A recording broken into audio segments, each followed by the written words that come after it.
고린도 종교회를 상을 보면 26개의 신전이 있었고요.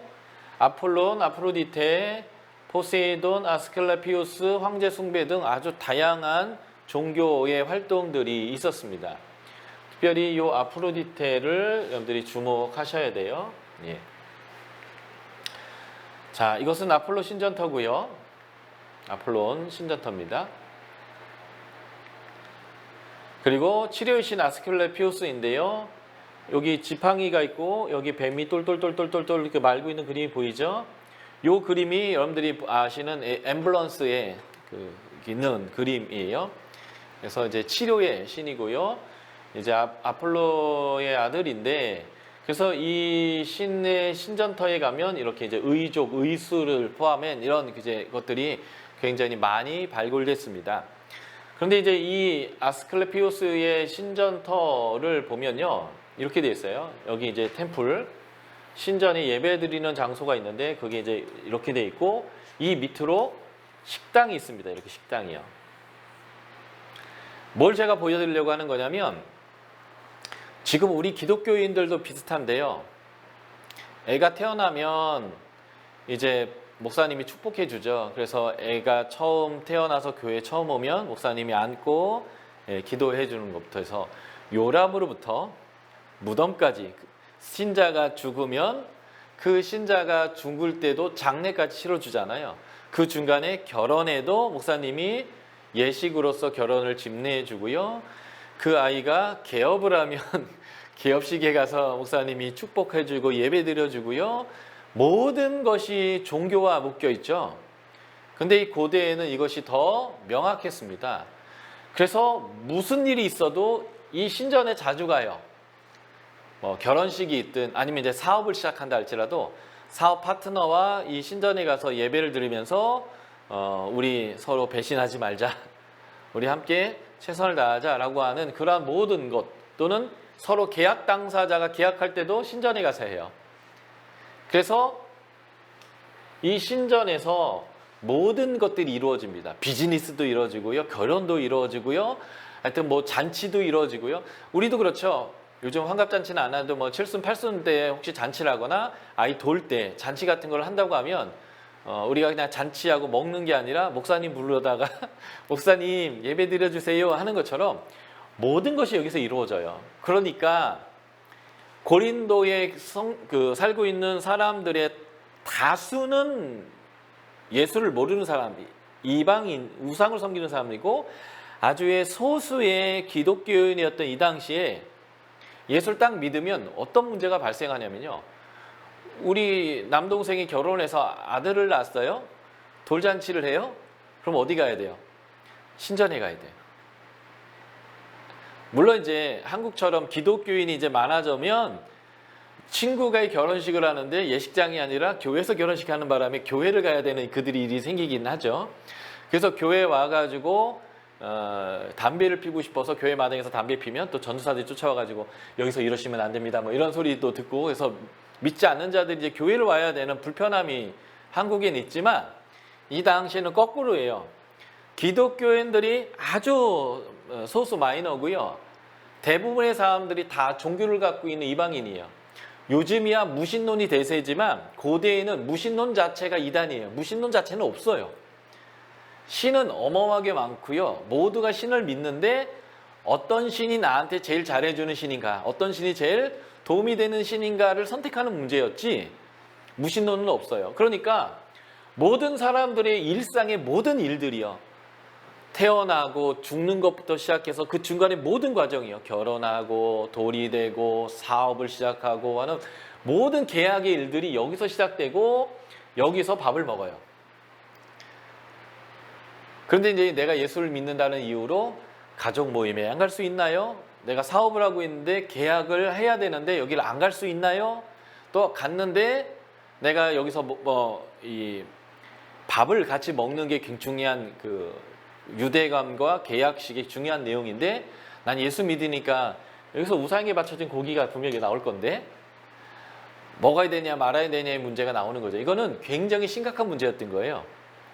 예수를 믿는다라는 것 자체가 모든 사람과 관계를 끊고 모든 비즈니스를 다 포기하고, 그냥 나만 홀로 섬처럼 살아내야 되는 건가? 라는 문제가 고린도의 문제였다는 거죠. 그래서 이런 것들에 대한 질문이 나오기 시작하는 거예요. 그러니까 사도 바울이 우상에게 바쳐진 고기가 어떤 건지, 그게 영향이 있는지 없는지, 먹어도 되는지 안 되는지라고 하는 이 중요한 문제를 얘기할 수밖에 없었다라는 것을 우리들이 기억하시면 됩니다. 아까 그 광장에서 모든 게 다 이루어진 거예요. 근데 그 광장에 모든 경제적이고 모든 활동들이 다 신전과 깊은 연관이 있었다라는 거예요. 그러니까 신전을 드나들 수밖에 없고 신전에서 나온 고기를 먹어야 되고 그 신전에서 식사가 벌어질 때 거기에 참여해야 되는 그런 내용이었다라는 거죠. 예. 자, 포세이돈이죠. 여기에 이렇게 삼지창이 들고 있었을 텐데 바다의 신이고요. 다당이 항구를 끼고 있기 때문에 굉장히 영향력을 가졌던 신이라고 보여지고요. 자, 아크로고린도, 아까 이제 고린도 뒷면에 아주 큰 돌산이 있었고 그것을 아크로고린도라고 얘기하는데 해발 575m의 언덕 위에 이 아크로고린도에 뭐가 있었냐면 아프로디테 신전이 있었습니다. 아프로디테를 로마식으로 표현하면 비너스가 될 거예요. 고대에는 비너스 따로, 아프로디테 따로, 저기 이집트 가면 이시스 따로였는데 이제 헬라의 문화의 그 하나의 특징이 뭐냐면 모든 것을 융합한다는 거예요. 그래서 나중에 보면 동양의 이집트의 이시스와 헬라의 아프로디테와 로마의 비너스가 하나의 신이 되어 있어요. 이게 혼합되어지는 거죠. 근데 이제 여기가 아프로디테 신전이 있었는데요. 아프로디테 신전터 위에서 본 저 밑에 이제 바다인데 이 아프로디테는 그 신들의 이야기를 보면 우라노스라고 하는 하늘의 신이 가이아라고 하는 이제 땅의 대제 여신하고 이제 결혼을 해갖고 이제 애들을 낳는데 가이아가 낳은 아이들 중에 좀 기형들이 많았어요. 그래서 헤카톤 케이르 해가지고 헤카가 100이란 뜻인데 팔이 100개 달린 뭐 이런 거라든지 키콜로투스라고 해서 여기 이마에 눈이 하나 달려있는 아주 거인 신 있잖아요. 이런 신들을 낳으니까 아버지가 우라노스가 창피하다고 타르타스라는 지옥에다 다 갖다 버려버려요. 애새끼들을. 어머니가 너무 이제 화가 나는 거죠. 그래서 참다 못해서 아들들 중에 네 아버지를 제거하고 최고의 신이 될 의사가 있는 애 누구냐라고 했더니 운명의 신 크로노스가 시간이란 뜻인데 시간은 운명적이잖아요. 크로노스가 이제 낫을 들고 있는 신인데 크로노스가 제가 하겠습니다 해가지고 아버지를 쫓아내는데 아버지의 성기를 그 낫으로 잘라버려요. 그래서 그 성기가 뾰로로로로록 날아가가지고 여기 바다에 똥 떨어졌는데 그 바다로부터 거품이 보로로록 올라오면서 올라온 신이 바로 이 아름다움의 대명사인 아프로테 이 신입니다. 그래서 이 아프로테가 이 아크로고린도에서 아주 유명한 것인데요. 이 아크로고린도에 위치한 미의 여신 아프로디테 신전에는 1000여 명의 여사제가 있었는데 이들의 입장에선 사제고 우리 입장에선 창기죠. 무슨 말이냐면 이들의 예배 행위 중에 하나가 뭐냐면 예배 드리러 온 남자와 이 사제와의 성관계 이 자체가 하나의 예배였다라는 것입니다. 예. 이게 이제 유대인들이 살고 있었던 가나안 지역에서도 비슷한 풍습들이 있었죠. 그게 뭐냐면 바알이 남편이고 아세라가 아내인데 바알과 아세라가 폭풍의 신이고 농사의 신이에요. 다시 말해서 비를 내려주는 신입니다. 그런데 이 바알과 아세라가 비를 내려주게 하려면 뭘 해야 되냐면 예배를 드리러 온 남자가 성전의 신녀, 그 성전의 그 사제인데 우리로 말하면 창녀예요. 이 둘이 예배의 행위로서 성관계를 가져요. 마지막에. 그러면 바알과 아세라가 그 예배를 이렇게 보고 있다가 그 인간들의 성관계를 보면서 흥분이 돼서 이 부부관계를 갖는 거예요. 바알과 아세라가. 그래서 비가 오게 된다라고 생각했죠. 그래서 바알과 아세라의 숭배의 과정에서도 이러한 그 성적인 문란함들이 있었는데 지금 이 아크로고린도에 위치한 미의 여신 아프로디테의 신전에서도 이 1000여 명의 여사제가 신전 창기로서 있었다는 것입니다. 이게 이제 고린도의 문란함을 부추기는 아주 중요한 것이었다는 거죠. 그래서 이곳으로 고린도로 항해 온 사람들은 서로 예배 드리려고 올라갔을 거예요, 남자들이. 예. 그래서 이렇게 이제 문란함이 있었다라는 것이고요. 곡물과 대지의 여신 데미테르 신전도 여기 있었습니다. 예. 이 데미테르 신이 곡물을 잘 익게 하고 나게 하는 신인데 얘의 딸이 굉장히 예뻤죠. 그래가지고 그 최고의 신들 중에 하나인 하데스, 지옥의 신이죠. 하데스가 걔가 너무 예뻐가지고요, 지옥으로 납치해갖고 가버립니다. 그래가지고 이 데미테르가 식음을 전폐하는 거예요. 그래서 건기가 생깁니다. 그래서 세상에 곡식이 자라지 못하니까 제우스가 안 되겠다 싶어서 지옥까지 내려가서 하데스라 단판을 져요. 어떻게 단판 치냐면, 내가 너한테 네가 좋아서 데려온 여자 뺏을 수는 없고, 그런데 데미테르가 저렇게 상심하니까 세상이 곡식이 없지 않냐, 그러니까 세상도 살아야 되니까 6개월은 그 딸을 엄마한테 보내게 해라. 그리고 6개월은 네가 데리고 있어라. 이렇게 이제 타협을 봅니다. 그래서 세상에 건기와 우기가 생겼다라는 신화가 있어요. 그래서 비가 오는 6개월과 비가 오지 않는 6개월이 그래서 생겼다라고 하는 거 연관된 이 신인데, 이 데미테르 신전에 보면 식사제의가 성행했고 거기에 보면 50여 개의 작은 방들이 있는 것이 발굴됐어요. 이 50여 개의 방의 용도가 뭘까요? 신전 창기들과 예배 드리러 온 남자들이 제의로서의 성관계를 갖는 장소였다는 거죠. 이런 내용들이 이제 이 고린도의 음란함과 부도덕함을 부추길 수밖에 없었고요. 아폴로는요, 남성의 신인데 동성애와 관련된 신이기도 합니다. 이게 미동 같은 거죠. 아주 잘생긴.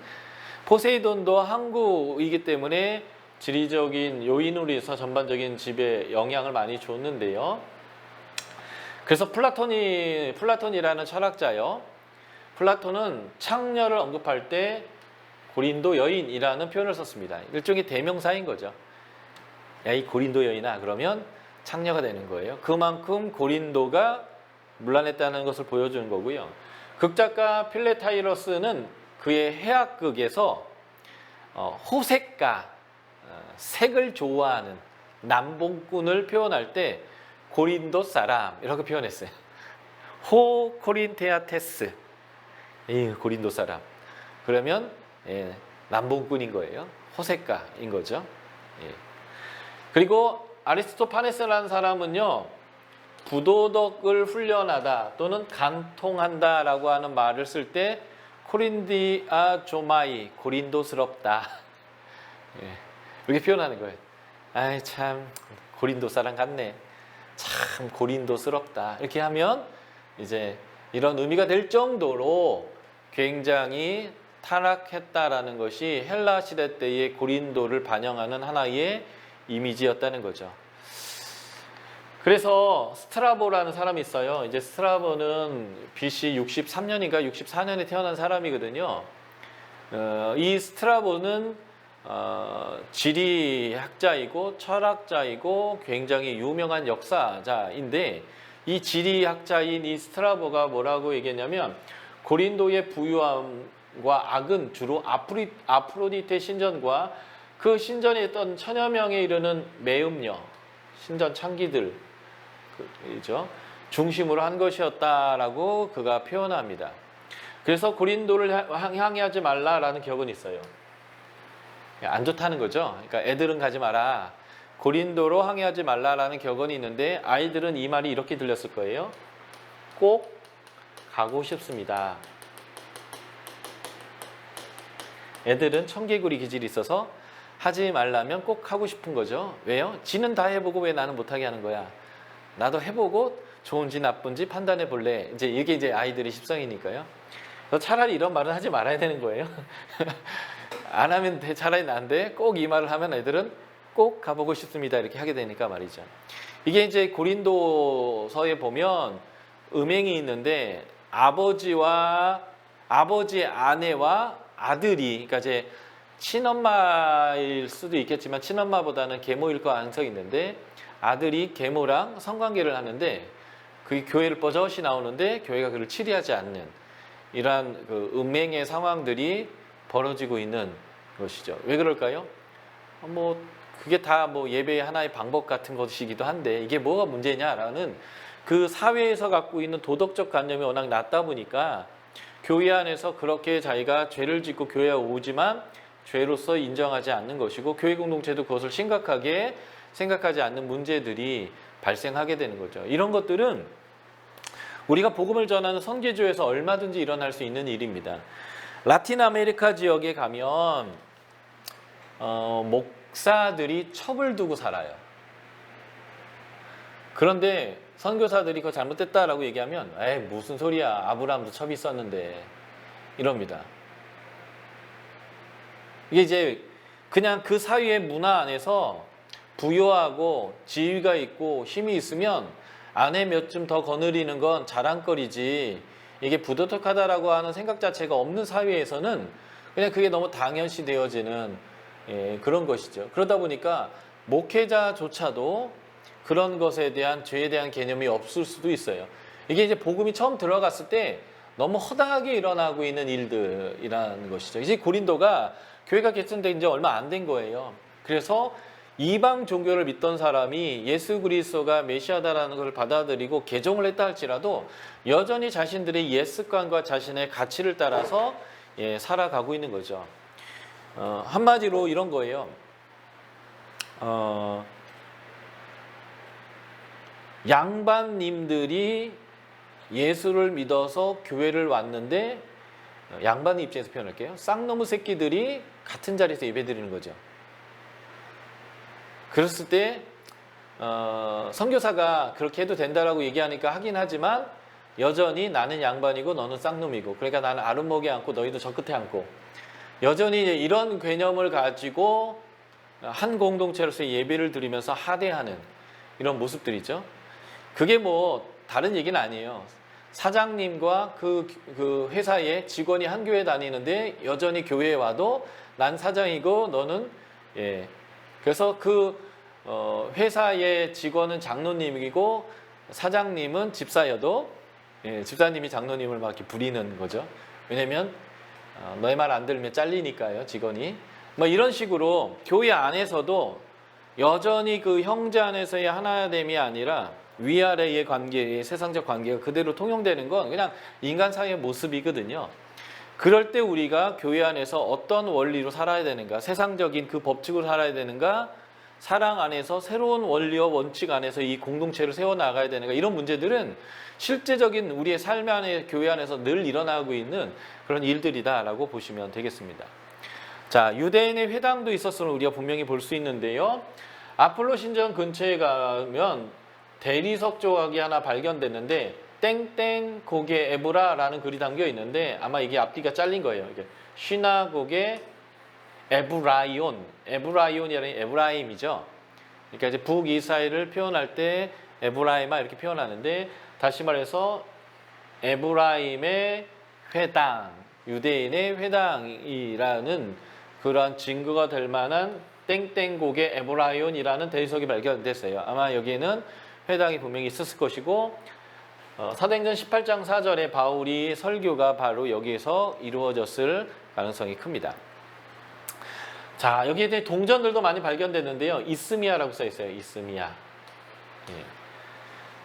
이스미아라고 하는 넓은 평원인데 여기에서 무엇이 이루어졌냐면 올림픽과 같은 체전이 주기적으로 이 고린도에서도 열렸습니다. 자, 여기가 고린도고요. 여기가 레카이움, 여기가 갱그리아라면 고린도로부터 이 갱그리아 방향 쪽으로 이스미아라고 하는, 여기 이제 디올코스가 지나가는 그 옆으로 이스미아라고 하는 넓은 평원이 있는데 이 넓은 평원에서 범그리스식 체육대회가 열렸어요. 그리스에서는 올림피아, 델피, 메네아, 네메아, 이스미아라고 하는 4개 도시에서 번갈아 가면서 체육대회가 열렸는데요. 이 고대의 체육대회 중에 현대의 쿠베르땡인가? 백장님께서 이제 올림픽이라는 것을 다시 이제 만드셨고 지금 이제 일본에서 지금 올림픽이 열리고 있지 않아요? 예. 그래서 이 네 개의 범그리스적 체육대 중에 하나가 이스미아였다라는 거죠. 그만큼 고린도의 영향력이 얼마나 컸는지 우리가 알 수 있는 거고요. 그래서 이스미아는 올림픽에 버금가는 큰 축제였고, 그래서 사도 바울이 바로 이 이스미아에서 체전이 열릴 때가 사도 바울의 대목이었을 겁니다. BC 2000년 전에 여행자가 많아서 여행자들을 위한 숙박시설이 많지는 않았을 거란 말이죠. 그러니까 이때 이 체육대회에 온 사람들이 이제 여기에서 숙박을 하려면 텐트가 필요했을 것이고, 이 경기장이 열릴 때마다 사도 바울은 지금 이제 함덕이, 그런데 저희 이제 제주도 함덕에 이 여름에 한철 장사 확 땡겨가지고 1년 먹고 살잖아요. 그래서 이스미아 때 정말 밤낮을 수고로 텐트 만들어서 그 팔아가지고 돈 딱 땡겨 벌어가지고 또 이렇게 복음 전도하고 그러지 않았나 싶고요. 또 하나는 지금은 코로나 기간이기 때문에 안 했겠지만, 대부분 코로나가 없었을 때의 월드컵과 올림픽 기간 때는 모든 선교단체가 난리도 아니죠. 전도여행을 그곳으로 그냥 다 갑니다. 이유가 뭘까요? 내가 전 세계 다녀서 만나야 될 사람들이 알아서 오는 곳이죠. 그래서 모든 선교단체들이 이 기간 동안 복음을 정말 열심히 그곳에 가서 전하는 일들을 하게 되는데, 아마 바울도 이 기간 동안 열심히 전 세계에 오는 사람들을 향해서 복음을 전했을 거예요.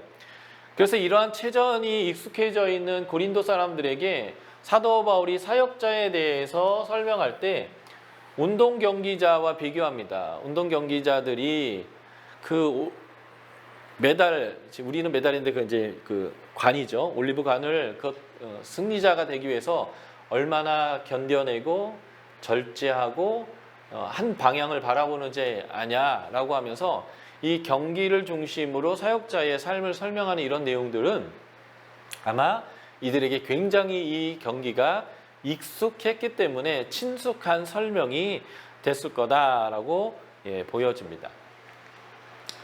수많은 신장과 이방인 신앙 습관으로 해서 우상 제물을 먹는 문제와 우상의 숭배의 문제가 예수 믿는 사람들에게 아주 중요한 화두가 됐기 때문에 8장부터 10장은 이 문제를 다루고 있고요. 그리고 이들이 예배 시대 때 복장은 어떻게 하는지, 그리고 예배 드리는 방법으로서 성만찬은 어떻게 해야 되는지, 그리고 예배 시대 이들이 은사를 사용하는데 그 은사를 대표적인 게 방언과 예언인데, 예배 시대 때 방언과 예언은 어떻게 사용해야 되는지 예배에 관련된 세 가지의 문제에 대해서 사도 바울이 언급하고 있는데요. 11장이 예배의 복장과 예배의 방법에 대한 설명이고요. 12장부터 14장이 은사를 어떻게 예배 시에 사용하여야 하는가라고 하는 문제를 다루고 있습니다. 바울은 이런 문제들을 해결하기 위해서 고린도에 편지를 보냈는데, 이 편지의 핵심 사상은 모든 일을 해결하는 데 키워드는 사랑이라는 거예요. 너희가 사랑의 동기로, 사랑의 방식으로, 사랑을 핵심의 가치를 가지고 너희가 판단하고 사람을 대하고 결정한다면 이 모든 문제가 해결이 가능하다는 거죠. 그래서 이것이 고린도전서의 키워드입니다. 키워드. 모든 일을 사랑으로 행해라 라는 것이죠. 이런 도시에 이제 복음이 전파되고 교회가 세워졌기 때문에 교회는 정말 많은 문제들이 발생했습니다. 제가 어제도 사도행전을 얘기하면서 그저께인가요 말씀드렸지만, 교회가 생명력이 있고 새로운 신자들이 계속 태어나기 때문에 집에 애들이 많으면 사건 사고가 많아요. 일단 애들이 많이 싸웁니다, 서로.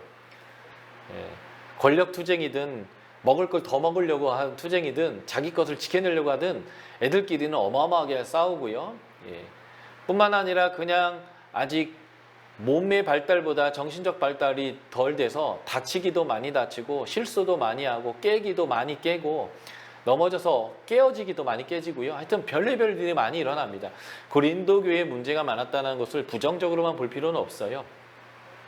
생명력이 있고 살아있는 교회에게는 반드시 문제가 있습니다. 좋은 교회와 나쁜 교회의 시작은 거기서부터 시작되는 거예요. 그 문제를 해결해 나아가는 교회는 좋은 교회고요. 그 문제 가운데 헤매고 있고 그 문제가 계속 악화되고 있고 결국 그 문제를 해결하지 못해서 타락의 길을 가든 쪼개지든 이렇게 하는 교회가 좋지 못한 교회가 되는 거죠. 문제가 많은 것은 긍정적 신호로 볼 필요가 있겠습니다. 뿐만 아니라 헬라 철학자들의 영향으로 좋은 선생에게 속하는 것을 중요하게 생각했던 사람들입니다. 이거는 지금 우리에게도 똑같아요. 우리나라의 영화 중에 타짜라는 영화에서 보면 노름을 하는 하우스를 운영하는 여자가 경찰에게 검거돼서 유치장에 들어갈 때 이런 말을 해요. 왜 이래? 나 이대 나온 여자야. 나 함부로 대하지 말라 이런 거죠. 요즘도 이대가 그만큼의 위치가 있는지 잘 모르겠지만 어쨌든 여대 중에 굉장히 쳐주는 대학인데 내가 어느 대학을 나왔기 때문에 나는 너희에게 이런 대우를 받아야 해서는 안 돼. 뭐 이런 표현인 거예요. 그거 같은 뉘앙스가 나는 누구에게 속했다라고 하는 고린도서 1장부터 4장의 내용입니다. 나 박사야. 뭐 이런 거요. 박사 중에서도 나는 유명한 누구에게 지도를 받아서 학위를 받았어. 뭐 이런 거죠. 그러니까 나는 너희들보다 지혜롭고 똑똑하고 함부로 대할 수 없는 존귀한 존재야 라는 것을 자기의 학위와 같은 것으로부터 나온다라고 생각했던 거예요. 이게 이제 헬라 사람들의 사고인데 그래서 이 교회의 1장부터 4장이 교회에서 분쟁하는데 분쟁의 핵심이 뭐냐면 내가 더 지혜로워, 내가 더 똑똑해 라고 하는 거예요. 그 내가 더 지혜롭다를 어디로부터 끌어오냐면 권위를 나는 바울에게 속했어. 난 바울파야. 나는 아볼로파야. 이렇게 얘기하는 겁니다. 그래서 우리나라 중고등학생들이 스카이라고 하는 세계의 대학을 가려고 목숨을 거는 이유가 뭘까요? 거기 나오면 대우받기 때문에 그래요. 어떻게 대우를 받냐면 거기 나오신 분들이 정치, 경제, 사회 모든 영향에 중요한 위치를 차지하시는 분들이어서 거기 나왔다고 하면 무조건 내 편이 되고 딱 라인이 되고 다 챙겨주기 때문에 거기 나오면 보장될 거라고 생각하는 거죠. 그런 거 똑같은 표현이 난 바울에게 속했다. 난 아볼에게 속했다. 이런 표현이 되는 거고요. 이것 때문에 교회의 분쟁의 문제가 일어나게 됩니다. 그래서 교회가 연합되고 성전의 삶을 살기 위해서는 또 어떤 원리가 필요할까요? 누구에게 속한 게 아니라 사랑으로 행해야 한다는 것입니다. 5장 6장에 보면 이 교회의 음란한 분위기가 분명하게 등장하죠. 아버지의 아내와 성관계를 한 사람들 있을 뿐만 아니라 교회 안에서 서로 이해관계를 가지고 재판을 하는데 세상 재판까지 나아가서 재판하는 일들이 계속 일어나고 있습니다. 이제 이런 거룩함과 성전의 삶과 관련돼서 너희가 살려면 여전히 여기에서도 사랑의 원리로 행할 필요가 있는 거죠. 요새 헬라의 이원론적인 영향이라고 하는 것은 어떤 의미냐면 내 영과 내 육은 서로 영향을 주지 않는다고 생각해요. 그래서 내가 하나님의 지혜, 영적인 지혜를 받아서 내 영이 구원을 받았다고 한다면 내가 육체로 무슨 일을 하더라도 그게 내 영에 영향을 주지 않는다라고 하는 사고가 있습니다. 그러다 보니까 나는 이미 영적으로 구원을 받았기 때문에 음행을 행해도 하나님과의 관계가 깨지지 않는다라고 하는 사고가 연결되는 거죠. 그러니까 교회에서 음란을 행하지만 그 누구도 책망하지 않을 뿐만 아니라 자기도 죄의식이 없는 일이 벌어지기도 합니다.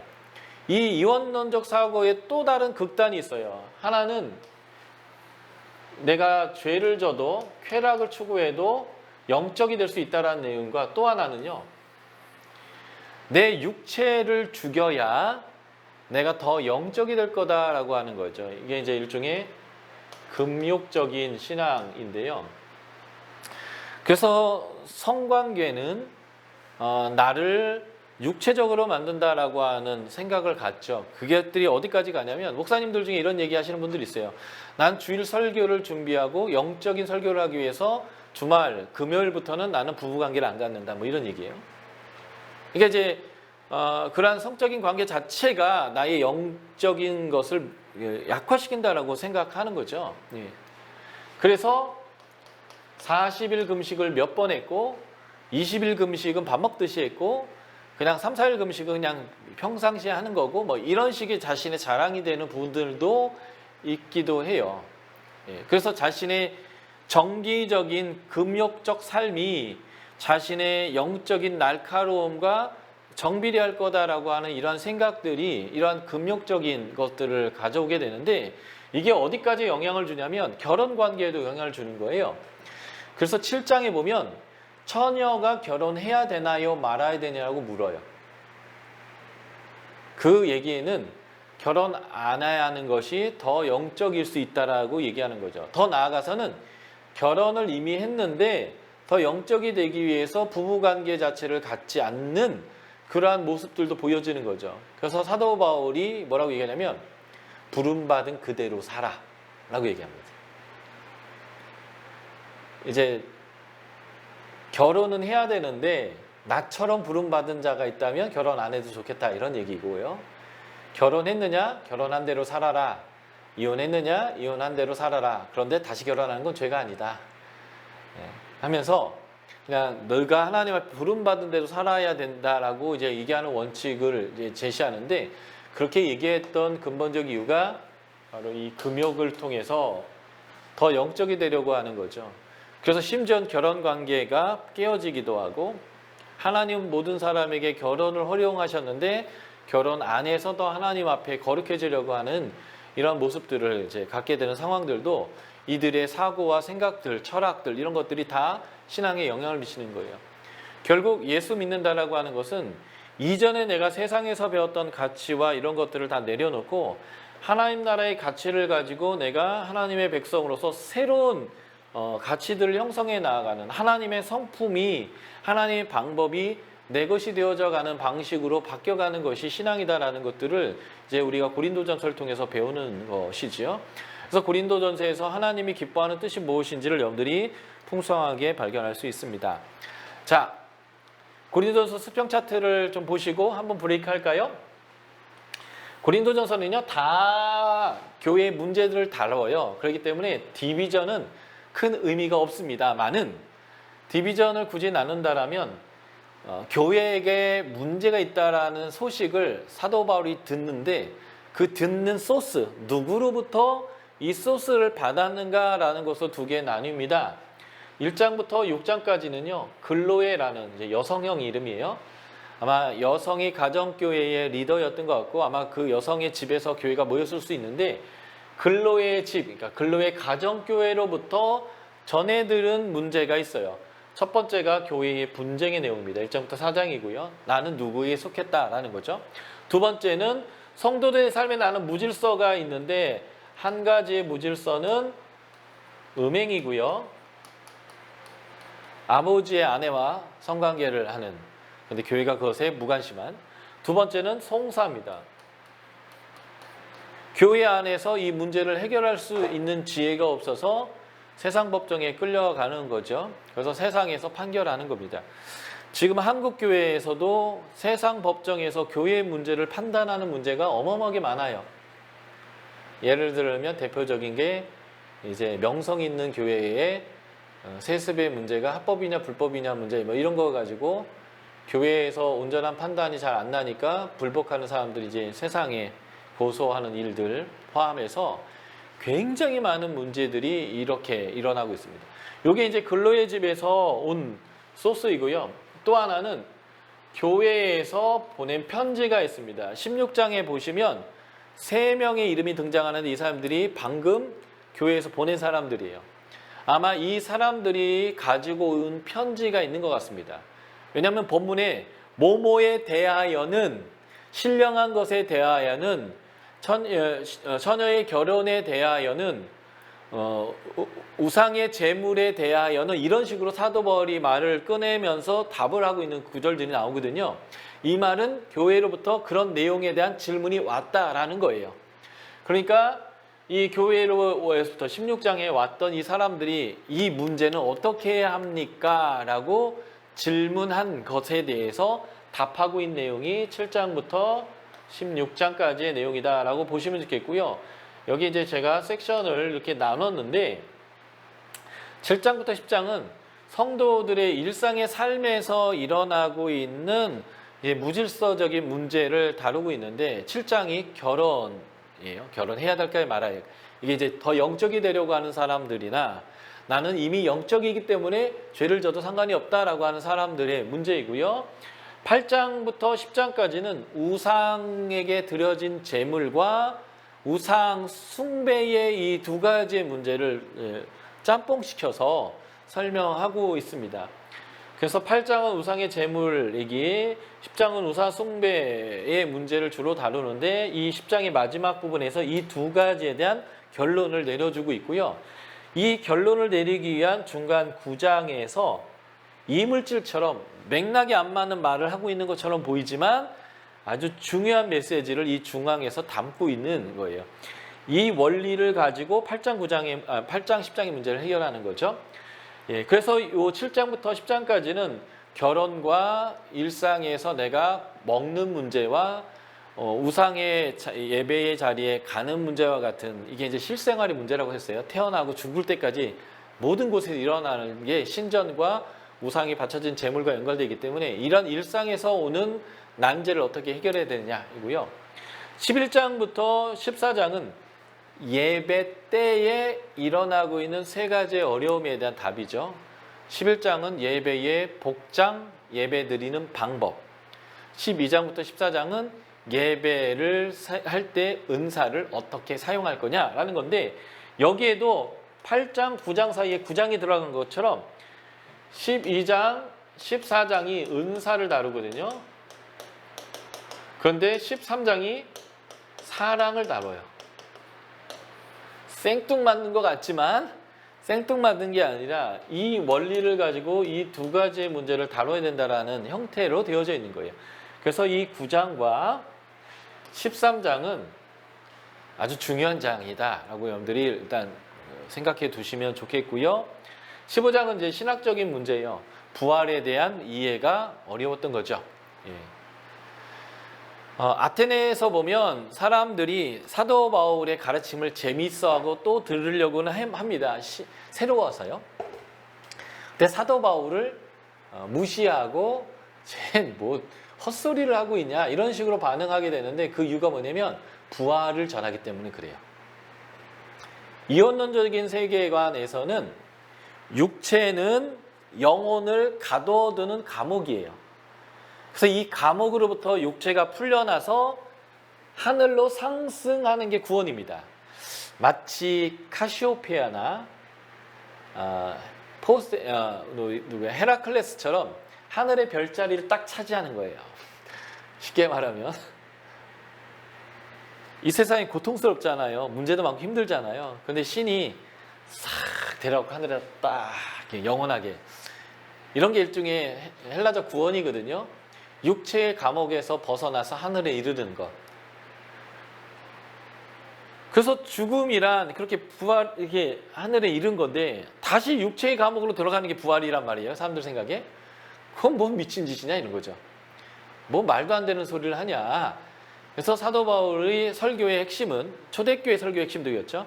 예수 그리스도의 부활을 증거하는 건데 야, 참 새롭고 재미있는 얘기는 해서 시간 때우긴 좋겠다. 또 해라 라고는 하는데 사람들이 부활 가지고 조롱을 했단 말이죠.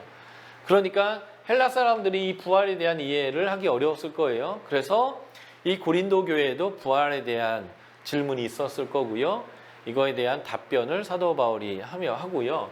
이제 마지막에는 인사하고 자신이 앞으로 어떻게 계획을 세워서 너에게 갈 건지를 설명하는데 이 부분이 중요한 게 고린도 후서에서 교회가 사도 바울이 진실성이 없다. 이 사람은 이랬다 저랬다 한다.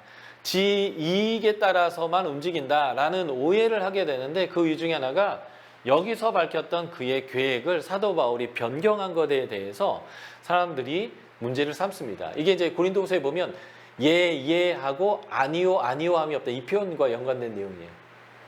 예. 그래서 이 표현을 의역하면 예수님은 늘 진실하십니다. 그래서 예수 그리스도 안에서 나도 진실합니다. 이 얘기를 예하고 아니요 아니요함이 없다라고 표현하는데, 이제 목사님들은 예수님은 항상 예하셨습니다. 그러니까 목사가 얘기하면 성도들은 어떻게 해야 한다고요? 예하십시오. 이런 게 말도 안 되는, 전혀 맥락하고 상관없는 해석을 하시는 본문이기도 해요. 예. 예수님이 진실하듯이 사역자도 진실합니다. 그러니까 여러분들도 어떻게 하셔야 돼요? 진실하셔야 합니다. 이렇게 가야 되는데 목사가 말하면 뭐라고 얘기해요? 아니요라고 하지 마시고 예하십시오. 이렇게 설교하는 거. 예. 그냥 아니요 아니요만 가지고 소설을 좀 쓰는 형태의 설교가 되는 건데, 그 본문과 연관된 아주 중요한 맥락이 26장에 나옵니다. 이러한 흐름으로 전체가 나오는데요. 한번 쉬었다 가죠.